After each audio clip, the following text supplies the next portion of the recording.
अस्सलाम वालेकुम, आपकी अपनी अनुष्या आपके साथ है अपनी आज की वीडियो में। मैं उम्मीद करती हूँ कि आप सब बिल्कुल खैरियत से होंगे और मैं दुआ करती हूँ कि आप सब जहाँ रहें, खुश रहें, शादो आबाद रहें, हंसते मुस्कुराते रहें, मेरी वीडियोस को देखते रहें, उन्हें लाइक करते रहें और मेरे चैनल को सब्सक्राइब कर लें।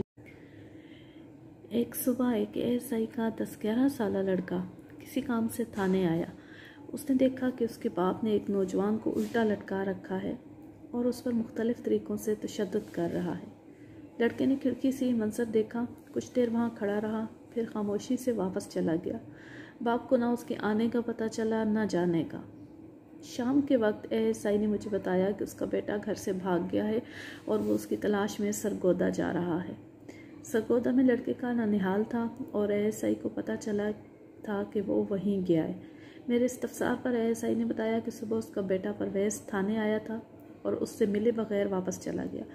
घर पहुंचकर उसने माँ से कहा, माँ मैं इस घर में नहीं रहूँगा। माँ ने हैरानी से उसकी तरफ देखा और पूछा, क्या बात है, तू इस घर में क्यों नहीं रहेगा?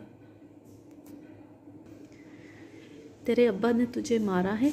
परवेज़ ने नफ़ी में सर हिलाया और बोला, मुझे तो नहीं मारा, पर अब्बा अच्छा आदमी नहीं है, मैं इस घर में नहीं रहूँगा।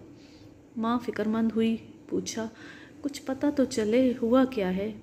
अब्बा बहुत जालिम है, परवेज़ ने कहा, और ऐसा जालिम मेरा बाप नहीं हो सकता। वो एक आदमी को उल्टा लटका कर मार रहा था।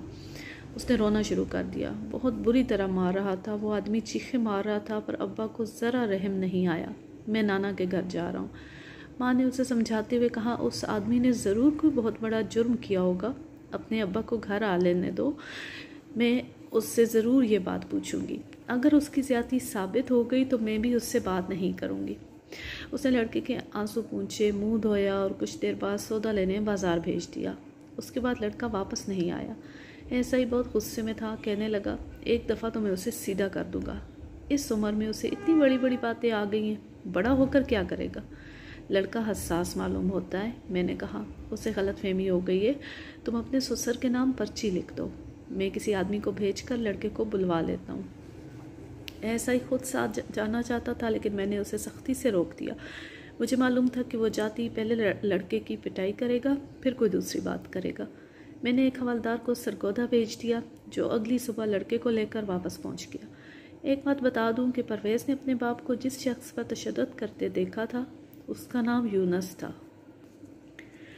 उसने एक 6 साल लड़की के कानों से बालियाँ उतार कर उसे कत्ल कर दिया था। बल्कि सच्ची बात यह है कि उसने बालियाँ नोच ली थी। लड़की के दोनों कान फटे हुए थे और उन पर खून जमा हुआ था। ये बात बाद में मालूम हुई थी। मुलजिम बालियाँ बेचते हुए पकड़ा गया था। सुनार ने जब बालियों का बारीकी से मुआयना किया तो उसे एक बाली पर मामूली सा खून लगा हुआ दिखाई दिया। इस बात से उसे शक हुआ। उसने मुलजिम को बातों में लगाए रखा और एक आदमी को हमारे पास भेज दिया। इससे 4 दिन कबल एक 6 साल बच्ची की गुमशुदगी की रिपोर्ट दर्ज करवाई गई थी। हमने मुलजिम को शक की बिना पर गिरफ्तार कर लिया और लड़की के घर वालों को बालियाँ दिखाईं। उन्होंने फ़ौरन बालियाँ पहचान ली, वो उन्हीं की बच्ची की बालियाँ थीं। मुलजिम बालियों के बारे में कोई तसल्ली बख्श जवाब ना दे सका। वो बार बार बयान बदलता था और हर बार उसका बयान झूठा साबित होता था। उसके बयानात से ये अंदाज़ा होता था कि उसने लड़की को कत्ल करके लाश कहीं दफन कर दी थी। जब मुझे उसके मुजरिम होने का पूरा यकीन हो गया तो मैंने उसे एएसआई के सुपुर्द कर दिया। हम ये मालूम करना चाहते थे कि उसने लड़की की लाश कहाँ दफन की थी। मैंने एएसआई के बेटे परवेज़ को अपने पास बुलाया और पूछा कि वो घर से क्यों भागा था। मेरा अब्बा बहुत जालिम है, उसने जवाब दिया, मैं उसके पास नहीं रहूँगा। मैंने पूछा, तुम्हारी कोई छोटी बहन है? 2 हैं, उसने जवाब दिया। फिर हाथ से इशारा करके उनके कद बताए, एक इतनी सी है और एक इतनी है। एएसआई ने बताया कि एक 2 साल की और दूसरी 5 साल की। परवेज़ ने मेरे सवाल के जवाब में कहा कि उसकी 5 साल बहन के कान में सोने की बालियां हैं। बेटे एक बात तो बताओ, मैंने कहा, अगर कोई बदमाश तुम्हारी बहन की बालियां नोच ले जिससे उसके कान जख्मी हो जाए तो तुम क्या करोगे? उसने बड़े जोश से जवाब दिया, मैं उसको मार मार कर सूर बना दूंगा, और अगर वो बदमाश तुम्हारी बहन का गला घोंट कर उसकी लाश जंगल में फेंक दे तो फिर तुम क्या करोगे? मैं तो उसका खून पी जाऊंगा, उसको जान से मार डालूंगा। मैंने कहा, बेटे कल तुम्हारा अब्बा जिस बदमाश को मार रहा था उसने एक 6 साल लड़की के कानों से बालियां नोचकर उसे कत्ल कर दिया है, और अब ये नहीं बता रहा है कि लड़की की लाश उसने कहाँ छुपाई है। हम उससे ये बात मालूम करने की कोशिश कर रहे हैं। ये सुनकर लड़के का गुस्सा जाता रहा और उसने अपने बाप से माफ़ी मांग ली। चंद रोज़ के बाद यूनुस ने इकबाल जुर्म कर लिया और हमने उसकी निशानदही पर लड़की की लाश बरामद कर ली।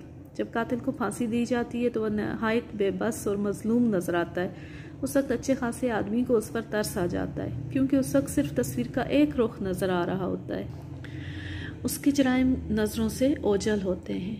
ये तो कानून की सज़ा का जिक्र था। कुदरत की सज़ा इससे भी सख्त होती है। इन सज़ाओं को देखकर बाज़ लोग होशो हवास खो बैठते हैं और बाज़ के हार्ट फेल हो जाते हैं। इन्हीं दिनों की बात है कि एक हवेली में आग लग गई। वो गर्मियों का मौसम था और दोपहर का वक्त था। उस वक्त अहले खाना आराम कर रहे थे।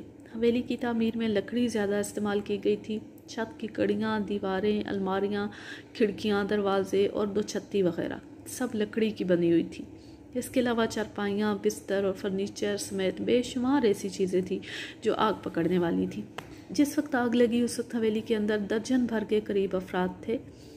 उनमें साहिब खाना चौधरी गुलाम कादिर, उसकी बीवी कुलसूम बेगम, उनके 2 बेटे जमाल और फरीद और एक बेटी रज़िया शामिल थी। इसके अलावा 2-3 मुलाजिम भी थे। चौधरी गुलाम कादिर एक दौलतमंद और बाअसर शख्स था। ऐसे लोगों के कई दुश्मन भी होते। आग का अहवाल बयान करने से पहले मैं चौधरी का पस मंज़र आपके सामने पेश करना चाहता हूँ। आग के वाक़े से 2-3 महीने कबल एक सुबह एक बूढ़ी औरत थाने में आई। उसने रवायती अंदाज में मुझे दुआएं दी और कहा, थानेदार पुत्र, मैं एक छोटी सी अर्ज़ लेकर तुम्हारे पास आई हूँ। उसकी उम्र 60 बरस के लगभग मालूम होती थी। उसने सादा मगर साफ सुथरा लिबास पहन रखा था। चेहरे मोहरे से वो वज़ादार और झांदीदा औरत नज़र आती थी। उसकी गुफ्तगू में भी शाइस्तगी पाई जाती थी। मैंने उसे कुर्सी पर बिठाया और काम पूछा। उसने अपना नाम सिराज बीबी और अपने मरहूम शोहर का नाम चौधरी फजल हुसैन बताया।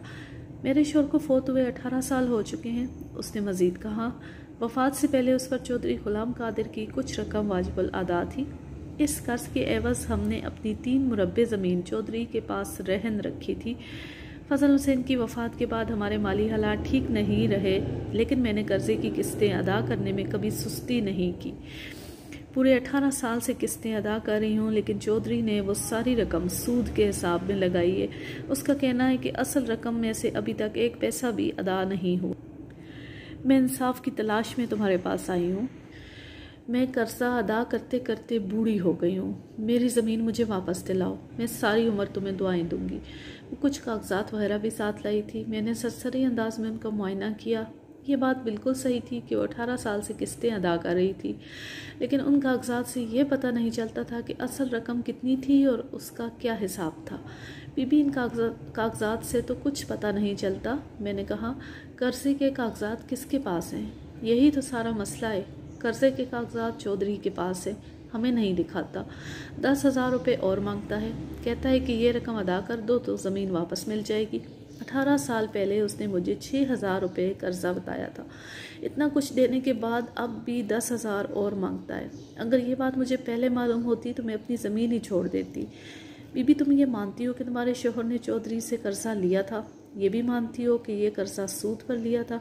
अब सूद का हिसाब ये है कि अगर सिर्फ सूद अदा किया जाए और असल रकम में से कुछ भी अदा ना किया जाए तो सूद का हिसाब सारी उम्र ख़त्म नहीं हो सकता। और दूसरी बात यह है कि ये दीवानी केस है, हम इसमें हाथ नहीं डाल सकते। मैं चौधरी पर मुकदमा नहीं करना चाहती, सिराज बीबी ने कहा। मैं तो सिर्फ इसलिए तुम्हारे पास आई हूँ कि तुम चौधरी को समझा बुझा कर हमारी ज़मीन वापस दिला दो। मैंने एक पढ़े लिखे आदमी से इन रसीदों का हिसाब लगवाया था। मैं 20,000 से ऊपर रकम अदा कर चुकी हूँ। कुल रकम 6,000 थी। चौधरी से कहो कि खुदा से डरे और यतीमों का माल वापस कर दे। खुदा के कलाम में लिखा है कि यतीमों का माल खाने वाला अपने पेट में आग डालता है। मेरे 2 बच्चे हैं। शोहर की वफ़ात के वक्त दोनों बहुत छोटे से थे। मैंने बड़ी मुशक्क़त से उन्हें पाला है। अगर चौधरी उनका हक नहीं देगा तो ये आग उसे जला डालेगी। तुम्हारी ज़मीन के कागजात किसके पास है? वो भी चौधरी के पास है। तुम्हारे पास तो फिर कुछ भी ना हुआ। मैंने कहा, बहरहाल तुम इत्मीनान रखो, मैं चौधरी से बात करूँगा। तुम 2-4 दिन के बाद आना, देखें चौधरी क्या कहता है। वो दवाएं देती हुई रुखसत होगी। चौधरी गुलाम कादिर के बारे में जो रिपोर्ट मुझे मिली थी वो अच्छी नहीं थी। वो अपने आप को बहुत बड़ा जागीरदार समझता था और किसी को खातिर में नहीं लाता था। चूँकि मामला एक बेवा औरत और यतीम बच्चों का था, इसलिए मैं उससे मिलने चला गया। मैंने सोचा शायद वो मेरे कहने पर बेवा औरत से नरम रवैया अख्तियार करने पर तैयार हो जाए। एक मुलाजिम मुझे कशादा बैठक में बिठाया और अंदर खबर करने चला गया। थोड़ी देर बाद चौधरी झूमता झामता बैठक में दाखिल हुआ। उसने सफ़ेद कमीज़ और सफ़ेद ही धोती बांध रखी थी, जिसके दोनों तरफ निकले हुए लड़ नुमायाँ नज़र आ रहे थे। उसने कंधे पर रंगीन पटका डाल रखा था। मूछें खासी घनी थी, कद 6 फुट से कुछ ज़्यादा ही था और उम्र 70 साल के लगभग मालूम होती थी। उसने पुरजोश अंदाज में मुझसे हाथ मिलाया और गहरी नज़रों से मुझे घूरते हुए बोला, मलिक साहब, आज हमारी हवेली का रास्ता कैसे भूल गए? मैं इधर से गुज़र रहा था। मैंने सोचा कि आपको सलाम करता चलूँ। बड़ी नवाजिश है आपकी। क्या पिएंगे? तकल्लुफ़ की कोई ज़रूरत नहीं है। उसने भी ज़्यादा ज़ोर नहीं दिया। अब मैं लेती हूँ आपसे इजाज़त। जहाँ रहें खुश रहें, शादो आबाद रहें, हंसते मुस्कुराते रहें। मेरी वीडियोस को देखते रहें, उन्हें लाइक करते रहें और मेरे चैनल को सब्सक्राइब कर लें और बेल आइकन को ज़रूर प्रेस करें। ऑल नोटिफिकेशंस को सिलेक्ट करें ताकि मेरी आने वाली हर न्यू वीडियो की नोटिफिकेशन आपको बर वक्त मिलती रहे। अल्लाह हाफिज़। अल्लाह निगहबान।